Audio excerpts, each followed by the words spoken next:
everybody in the Indian ecosystem has a Sandeep story, no? And you were just alluding to a Polygon investing story just before this.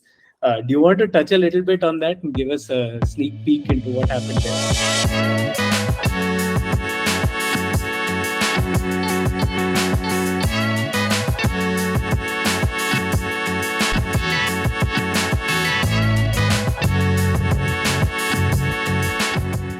Good evening, everyone. Good morning, afternoon, wherever in the world you are listening to this. I am going solo today because my fellow Normie has ditched me for a good afternoon in London.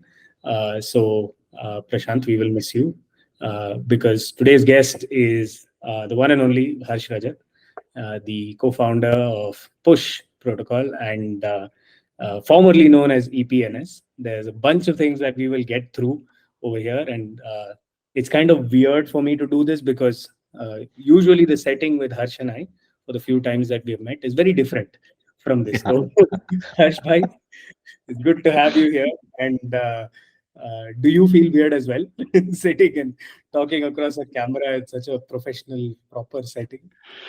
Yes, so GM everyone. Hey Raghu. I don't blame Prashant, by the way. A good evening in London. So that's cool. It is, of course, a bit weird because I don't think I've ever spoken to Raghu virtually. Like, whenever we talk, we just sit and talk and do a lot of banter and do a lot of Web3 jokes. So, yeah, it's going to be weird but fun. Yeah, I bet.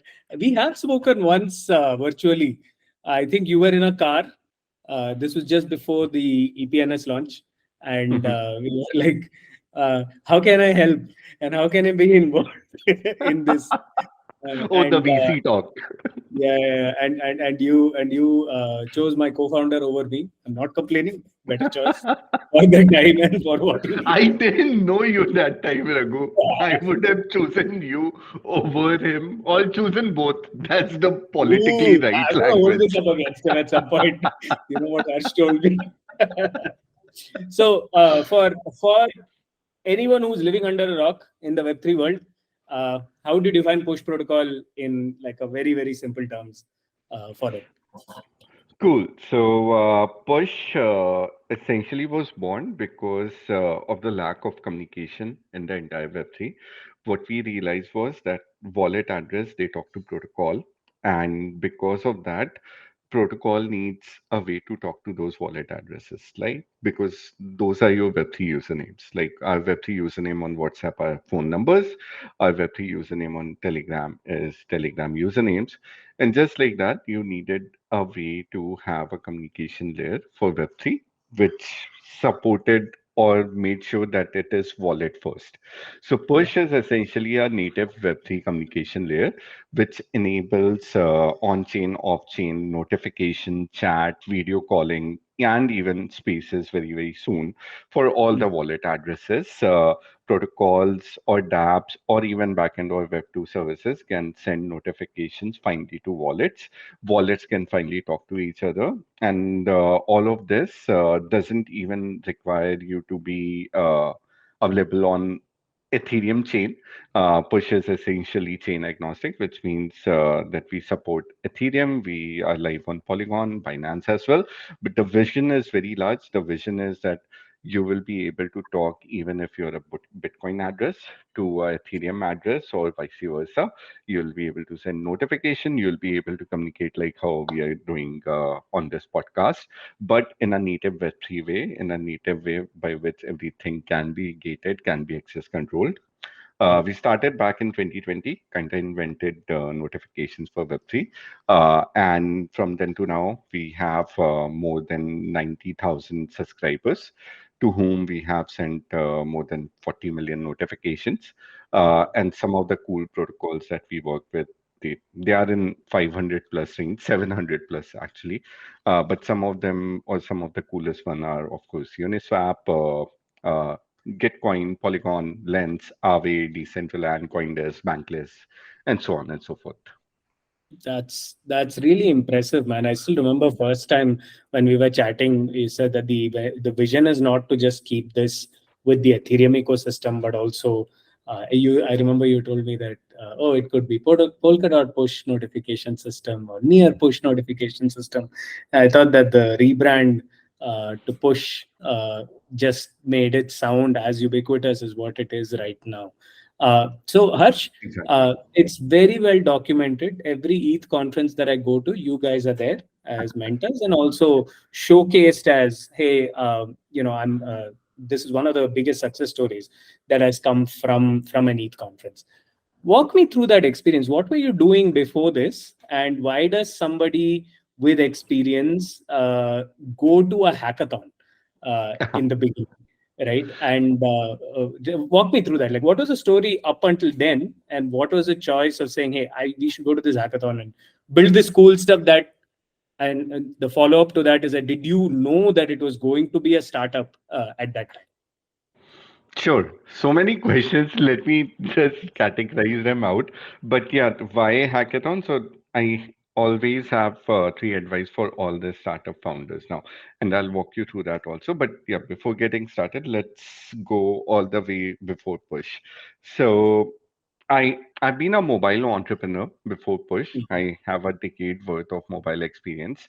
Started when Apple started or Apple iPhone came out, and we were lucky to create a product back then, which was a web browser. At that point, there was no Chrome, there was no Firefox. Safari only had one app. So we saw that people need a power browser like Firefox Sync would be there, music player, whatever. All those things would be there. So we started like that. We were lucky. So it went on to become like the top 10 in the US App Store. So the first startup was a success because of that. And that was the start of the journey. But in 4 years or so, I kind of got bored. It, I always had this vision that you have one life, right? And you might have one dream that you want to chase once, but after that, you want to explore. And if you're lucky, you should explore. So that was my phase, or I don't know, midlife crisis that I wanted to explore a lot of other things. So 2014, I kind of stepped away from that and I kind of started exploring a lot of other things as well.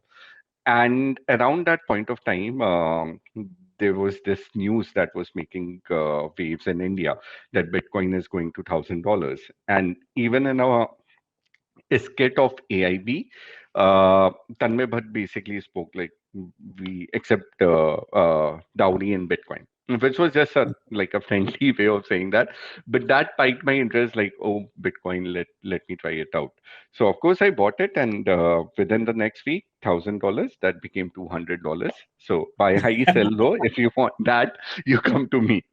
But yeah, what that enabled me to do was I realized that there is this tech called blockchain, and then I realized there are many other coins as well. And I also realized that when coins used to come from one exchange to the other, they usually had they basically pumped up it, right? The price basically got up a bit. So based on that, I kind of created a bot which used to keep track of all these coins and used to keep track of all these exchanges, and a weighted index was applied so that if something is getting listed somewhere, you buy a coin from one exchange, and then once the listing happens, do a stop limit sell. That performed well for at least a year or so, and then I think everyone got the same idea. So of course, uh, that went kaput. But what I realized after that was, because it used to send me reports, I realized that there's this thing called ERC20 or Ethereum, and then I realized that you can program on Ethereum. Which spiked my interest. This was back in 2018. And because I did the startup, right? So even when we got like this first app to perform well, and at that point, by the way, Apple launched notifications, then WhatsApp launched chat, then Apple launched FaceTime video and audio. Apple documentation sucked, so you had to go very, very deep. So that was basically the part where I knew about communication. But coming back to 2018, I realized that before you can go into anything like a startup, even if you get lucky and even if you do things right, unless you know exactly what you want to do or how to polish a product out, you will you will only achieve 80% of your entire potential if you're very, very lucky. To Mm. achieve 100% or to go above and beyond, you need to have experience.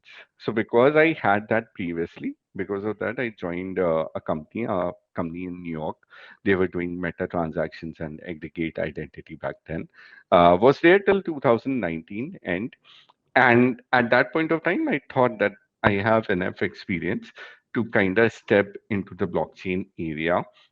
And Right. because of my experience in the past, very quickly I realized that holy shit, notifications are not there. Then I was like, maybe I'm stupid, notifications are there, and I haven't deep dived into it. But finally got the courage to write to Ethereum Foundation. They told that we would love to support, but you have to build this idea in a hackathon. ETH Right. Global was that, and that is how Push got started. So that's the part from where I was to what I am. Why hackathon? Well, first off, this is advice to all the founders. Like in essence, I give three advice to the founders. Like first, start from a hackathon.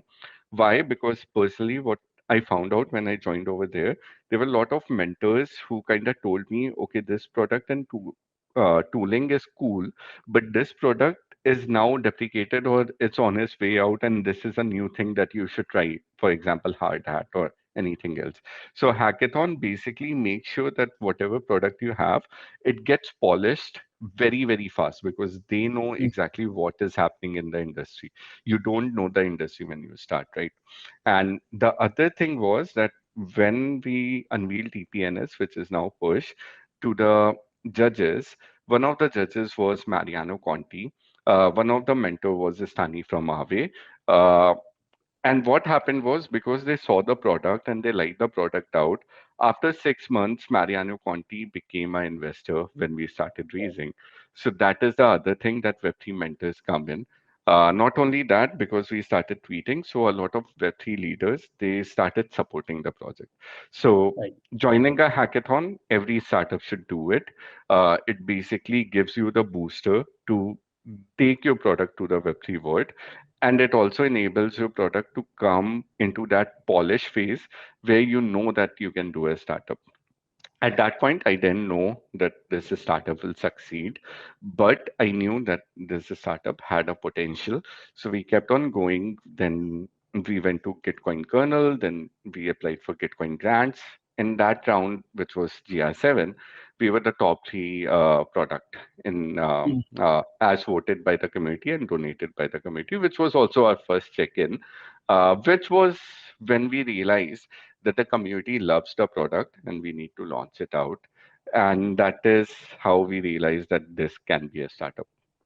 That's insane, man. It's almost like your growth hack into community product fit, Yeah. like that at the hackathon, Gitcoin, all just immediately attracts supporters to what you're building.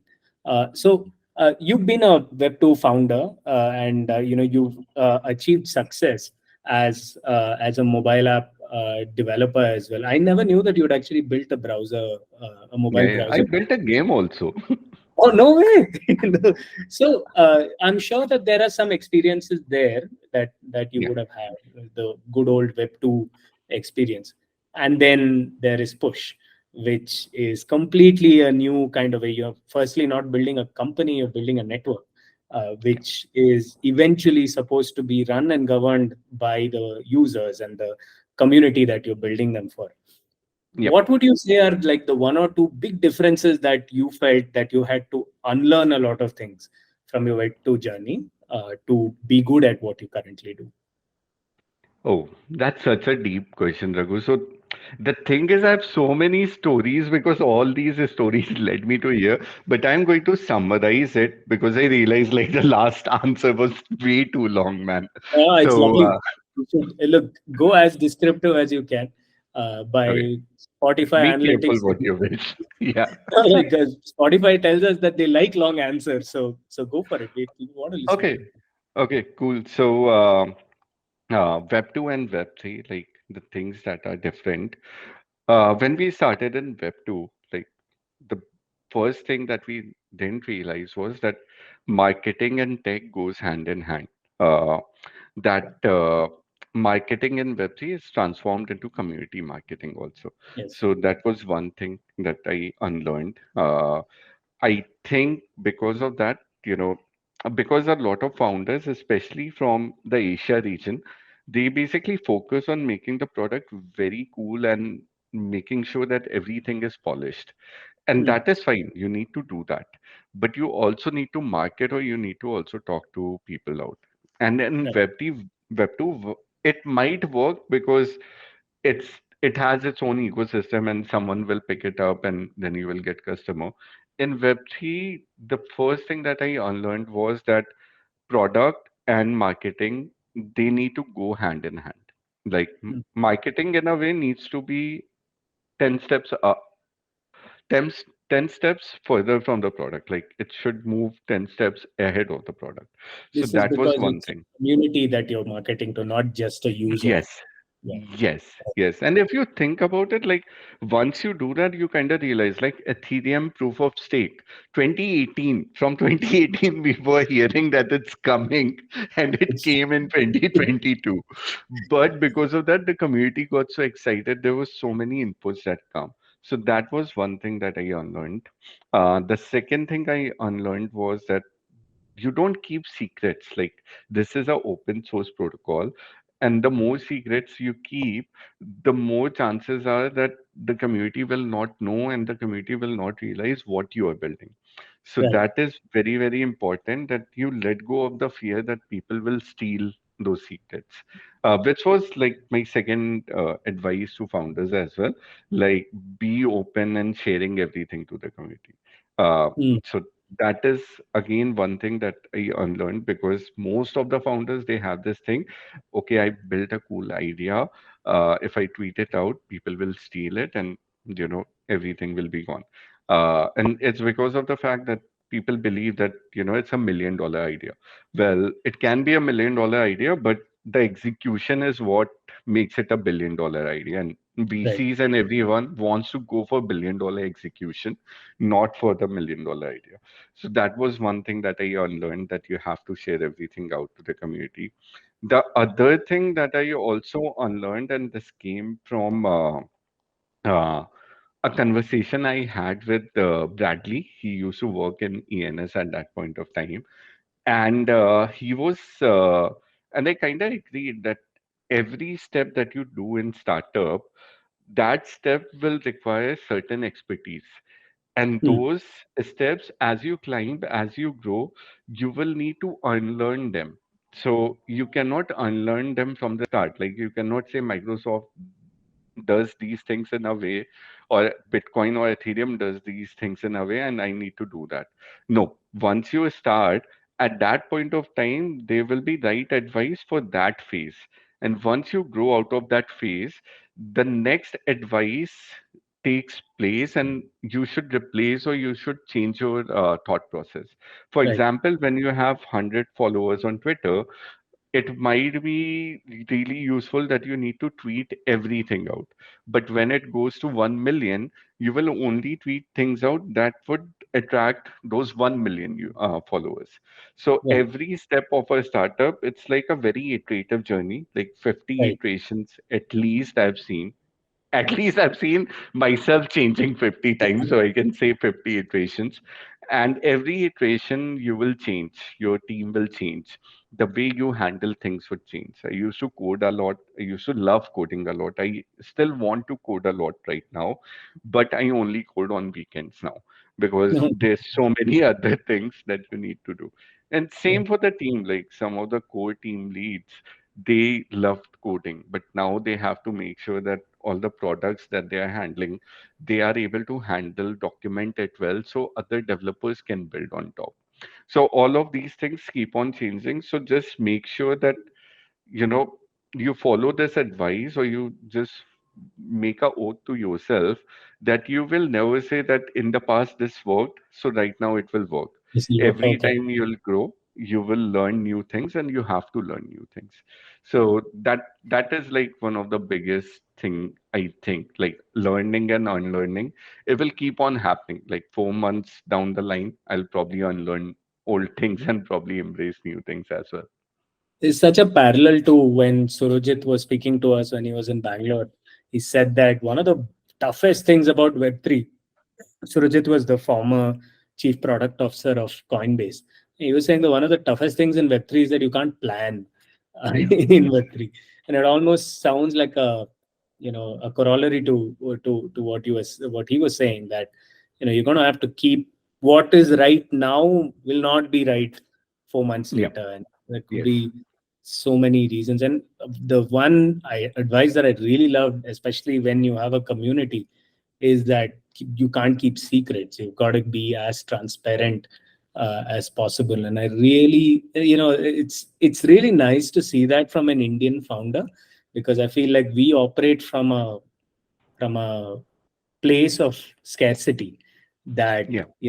I'm scared if this goes away, then I have no idea what comes. But I think it takes a huge level of strength internally to be completely transparent with what is coming up.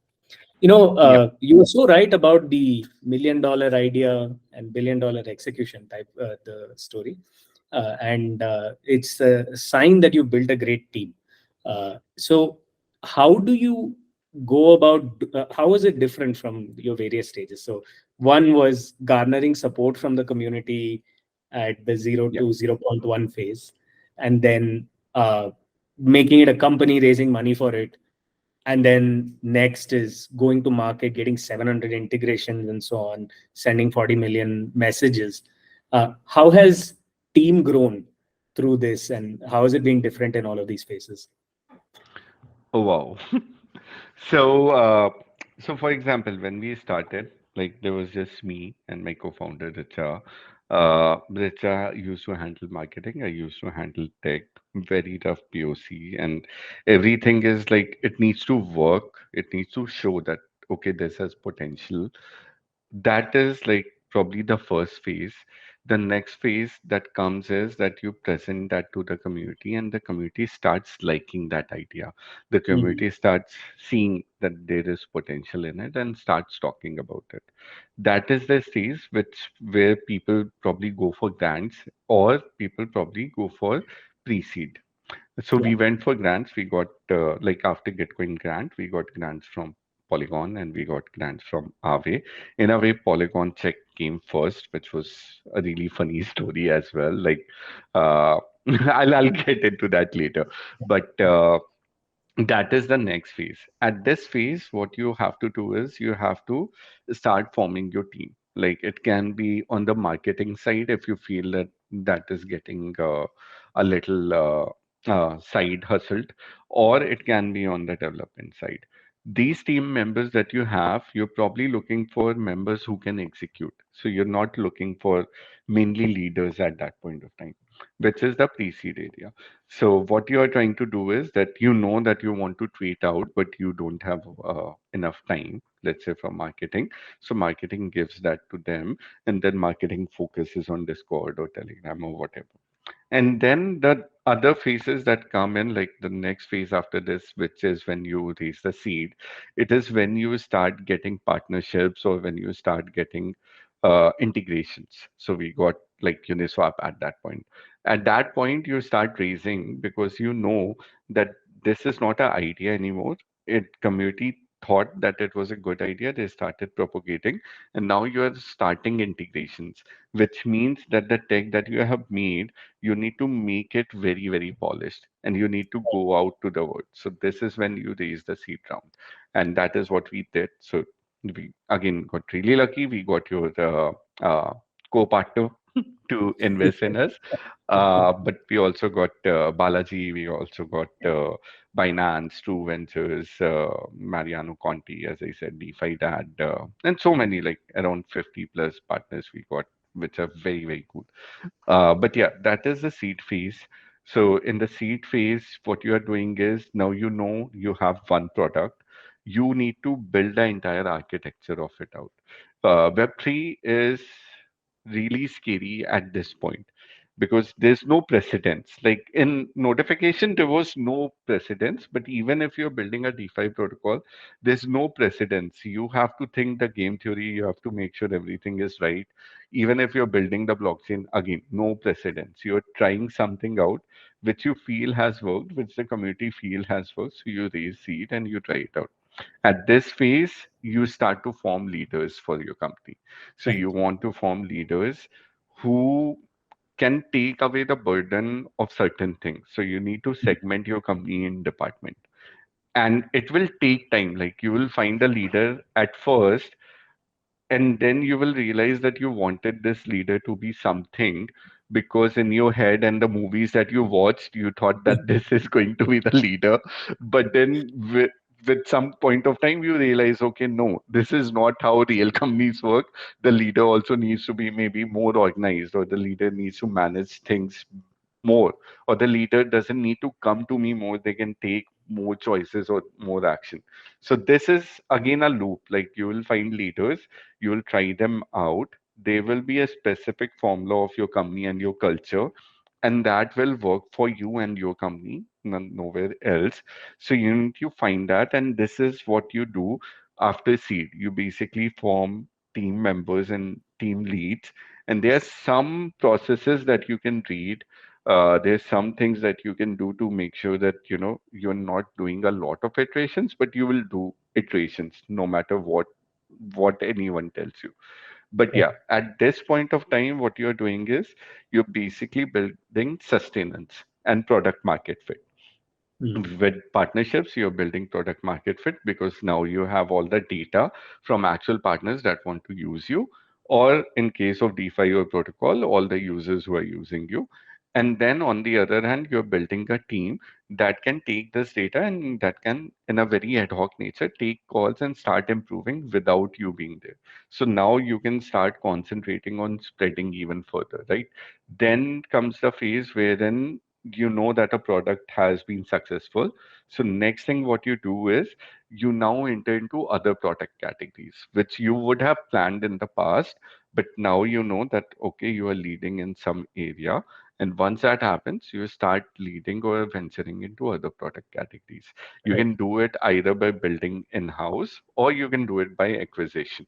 So Polygon, for example, with ZK Sync, that was the acqui-hire to make sure that other products are happening. But with Polygon ID and everything else, they did it in-house. So this is the point of time when you know that, okay, a product is working. Now you want to expand your presence, and now you want to go after the world, like what your vision was. Now you want to go after it, which is the point of time where you should raise Series A, but that should be backed by the fact that you have those numbers to prove.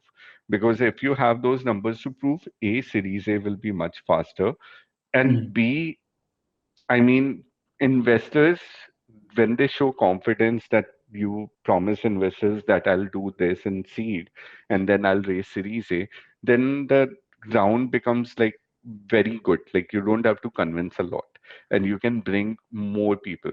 So this is the phase that happened to us when we got Tiger Global, we got Jump, we got A Capital, and so on and so forth.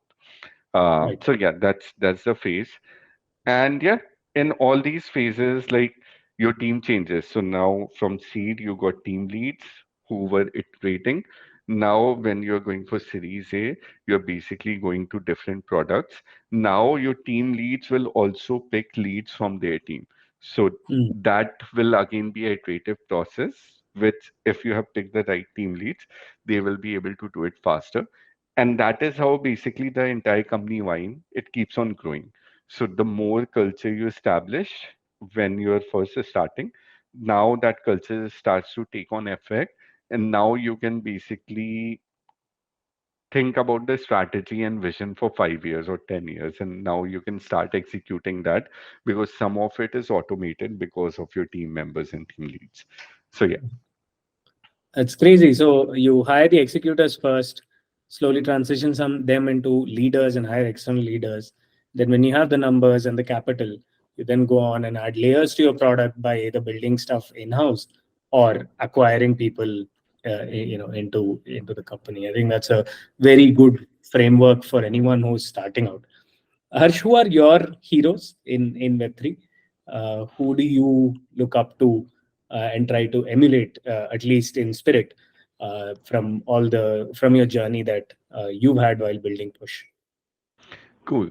So there's so many, like there's literally a dozen at least. Uh, I mean, Vitalik for once, everyone's hero. Then there is Ken, who's from Ethereum Foundation. Yeah, Like the amount of help he has done to whenever we have asked for it, that's amazing.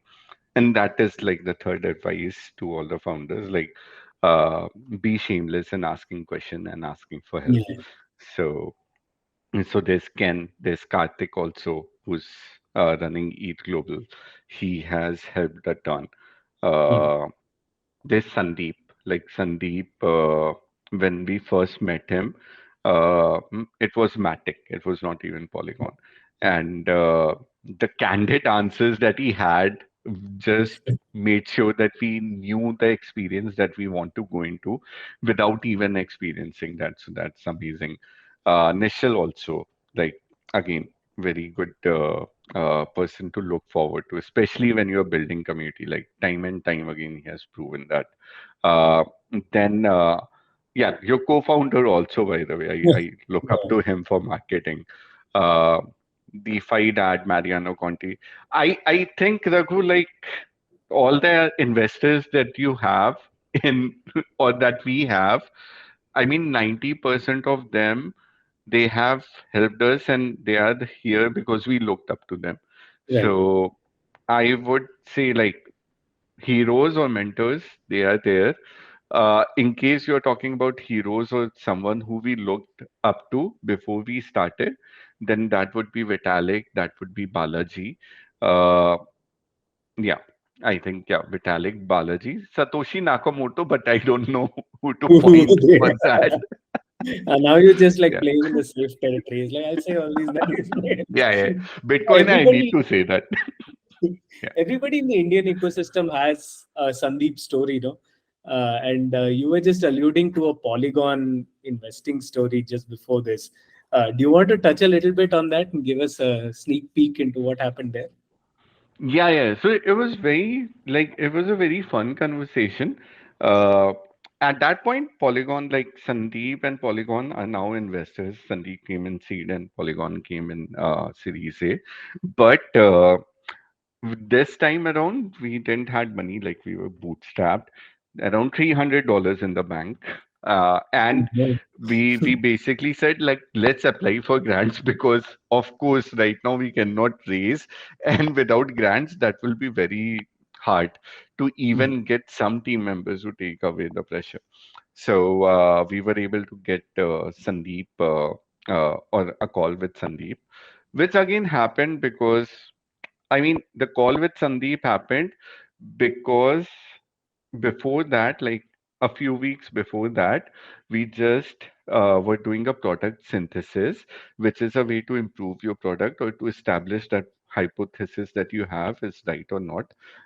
It's called user synthesis, if anyone wants to read around that. So in that, it is required that you call in your user persona. So one of Mhm. the user persona that we were aiming for was a super DeFi user because DeFi and notifications match Mhm. made in heaven, right? So we were like, we are not going to go for someone who is into DeFi. We are going for the top people. And I think the naiveness and the braveness of it was that we just DM DeFi that, hey DeFi that we are doing a 1 hour user synthesis. Can you come? And the Right. man was so cool that he replied that I cannot come this week, but next week, lock me in and I'll come. So that Nice. was the first time we met DeFi Dad and we walked the entire product through it. And some of the things or the some of the ideas that he gave made the version 1 of EPNS. Right. But that was when we got in touch with DeFi Dad. That was when he realized that the product is really cool. So he Mhm. started tweeting about it. And luckily, he had an interview with Sandeep the next week. So Okay. next week, I think Sandeep and him went on an interview, and I think or I imagine he might have spoken about it like that. That Indian ecosystem is finally growing. You have Instagram guys. He loves Instagram guys. You have Polygon, and you have EPNS now. Mm, So maybe that piqued some Sandeep's interest. So then Sandeep and I, we were in the same program, Gitcoin kernel. He was there because he was giving grants over there, and I mm, was there because that was the first program that started, and we were the alumni batch. So that was the time he kind of found me, and he was like, let's go get on a call. And then he explained that I was doing an interview with DeFi Dad, and he mentioned you guys. And right. he said something very sweet at that point, that you guys have started the other way around, which is so cool, that you started getting recognized globally and then came to India. Mm, And not a lot of Indian projects do that. So that is why I also say start with the global hackathon. mm, But during this conversation, we just went through like what the vision is, and he just liked the passion by which we were explaining. At that point, notification was just picking up, right? So he mm, kind of knew that it could succeed or it can flop as well. So he was like, just because I like that, when I ask you a question that how would you sell it to Flipkart? So the answer, what you have is that they will come a point where Flipkart will also use EPNS notification. mm, Just because of that confidence, I would say that we'll give you a grant, and that was like, oh wow, great. At that point, like we were also involved with RV grant, and the process was right. taking a lot of time. So I was like that, okay, at least we have two ways by which we'll get the grant, and we were Mm. planning like 2 months, maybe after 2 months we'll get it. But the funny thing was, the moment Sandeep hung up, within 20 minutes, like our wallet got the grant, and I Wow. was, and I was like, I was like, guys, have you sent this grant, or do I have to return back to the wallet? So Mm, then Matic team or Polygon team confirmed, no, the grant came, and we are here to help. And after that, we just started asking them questions, and even started sharing that we are going over here, and they were saying that we are going over here. So we just kept on learning, because everyone was candid, more so because Sandeep was very candid, and this is a personality you'll see in him even right now. yeah. But that personality has flown to Polygon also. So any person you talk to Polygon, he is going to be very candid, and very friendly conversation. So that usually helps.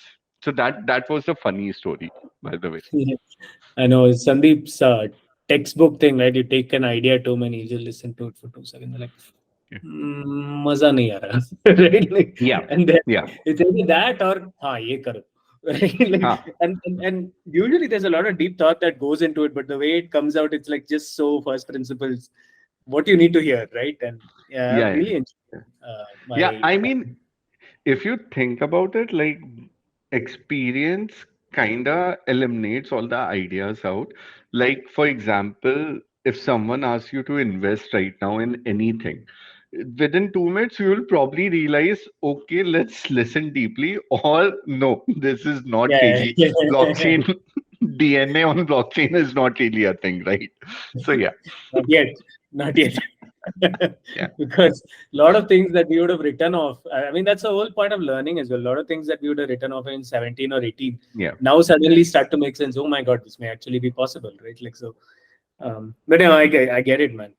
Harsh, what do you struggle with right now? What keeps you up at night? I have spoken about this to you. Struggle with personal time. There's no personal time. My co-founder is my wife as well. So even in the middle of the night, someone will get up and it will be like, I have this neat marketing idea. And and I can relate, man. I can yeah, really relate to that. yes, Web3 founders being husband and wife, there is like, I don't mind it at all. Like I love that, in fact, because I don't think when you're doing a startup, like they will be personal life. Like the startup is as personal as it gets. Yes. So I love this fact. But yeah, it's funny because if you're talking to your friends and the friends would be like, okay, what's up? What did you do on weekend? And I mean, you don't do anything on weekend apart from work, and that work excites you. So you keep on saying, "Oh, I did this," and they're like, "No, I'm talking about what personal things you did on weekend." So But yeah, this is personal. yeah. So that's a challenge. I think I like even with my mom and dad, like I don't have any personal thing to share with them apart from I bought a new camera, which is professional also in a sense. But yeah, other than that, like in company, the challenges, uh, I mean, one challenge that I faced was that emotions and product, like now again, founders, they are very tied to their product, and because of that, emotions are very high. And I was lucky early on to be taught this that you are not making a product, you're making you're not making a product for yourself, you're making a product for community, and this should come from the community, which is where user synthesis comes in. Which basically means that gut feeling, yes, when you don't have more data and you cannot source it, and via instinct you have to do things, that's fine. But more often, when you are looking at a product, you need to neutralize your emotions. You cannot have any emotions when deciding whether a product will keep on going, whether it will have more features, whether it will pivot, or even when you have to kill the product. All of it should be driven by data. Most of the time, you will not have that data. At that point, go with your instinct. But when you can have the data, you just go for this data analytical approach. So Right. when I started, it was hard for me to do that. Now it is, I think now it's not a problem because now the community decides and the data and the metrics decide. But that sort of thought shift doesn't come easy. Though I Mm. have a tweet about it, which was like that you can either have a world class ego or a world class product, but not both. So that's, yeah, just to stick by that. Wow. Wow, I'm gonna like print that out there and put it up in my office, man. Like it makes so much sense. So Harsh, I can't. It's been 45 minutes and the time has gone by. What's next for Push? And what should we look forward to? What should the Push community look forward to? Oh, wow. So many things are coming and they're starting from next week itself. First of all, Push Fee Pool is going to go live next week, which means that the yield farming that we have, it's now getting shifted to a protocol level. And all the fees that we have started opening up for, which is for when you are doing premium things on Push protocol, all of those fee pool can finally be flown to the token Right. holders and to the crypto wallets and crypto dApp that basically adopt Push. So that's very exciting. On the product side, we are launching Push Video SDK. So again, a protocol level SDK which people can use to build on top. Uh, that's very, very cool and that's very, very exciting. We are not stopping over there though. Push Spaces are going to come soon. So imagine Twitter Space or YouTube Live or anything else getting Mm. done in a peer-to-peer way, which Wow. for video or media calls is actually way better than Web2 because you eliminate a brokerage server. So when Right. you eliminate that, it the connection is going to be much faster. At least that's what the hypothesis and the scalability point of view is for Push. So that's coming and that's going to be huge. We are also launching a pure NFT based communication. Right. We kind of learned that wallet communication is great and it's required, but with Polygon and Lens and every other NFTs coming in, that will shape Web3 social. Again, going by the fact that Twitter username, so communication should be tied to your Twitter username. Because of that, NFT communication is also coming. Actually, it's already here. We just haven't announced it yet. But yeah, within 2 weeks, hopefully it will be announced. So it will not be a alpha. Otherwise, guys, it's a alpha. Well, this is going to launch very soon, and when it does, uh, there is alpha on the Three Normies podcast as well. But Harsh, it was an absolute pleasure getting a insight, slightly more candid conversation than the other podcasts that we do, Yeah. where I really feel like a lot of entrepreneurs can take a lot from this, and more importantly, you are now Normie, along with me and Awesome. Prash, and a few more people that have so kindly taken time out of their day to talk to us. So thank you again, and I think that we'll be doing this very soon again when the next big thing from the push ecosystem comes out. Anytime, Raghu. Like, this was a really fun podcast. I wanted to do this because, you know, I mean, there was a selfish reason as well. So just want to share that before we sign off. Uh, I mean, we started and luckily, we had the help from Polygon, from a lot of awesome folks. And now the Indian ecosystem has help from you guys. So Uh, the reason I wanted to share this with you guys was that I love to help the Indian ecosystem out, and anyone just reach out to me, whatever I can do, whatever candid thing I can share or help with intros, whatever. I would love to do that because I mean, someone helped us out, and that's why we are here. And right. I see this with Builders Tribe. Like, you guys are helping so many founders out. You are actually helping shaping them up and eliminating the mistakes that they can do, which is which is the best thing anyone can do. So I just wanted to come because I wanted to be a minor part of what you guys are doing.